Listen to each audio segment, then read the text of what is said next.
Now let's run and see. Let's now run and see what is going to happen. And see what is going to happen. I think this is the one. And you can see we have now 3. But we are trying to swipe.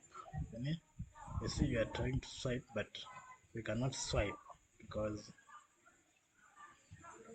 we are on the screen.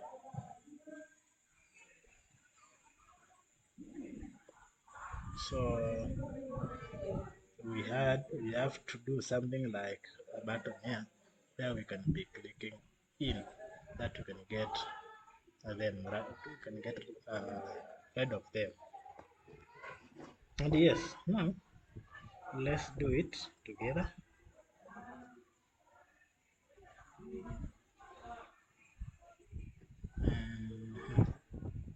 All right, let's come here once more time. And now let me see whether it's going to work within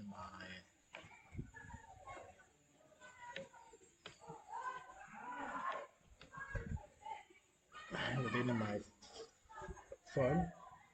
Actually, I have installed Xpogo from the Play Store, so you can do so even you, and you scan this code and you see what is going to happen.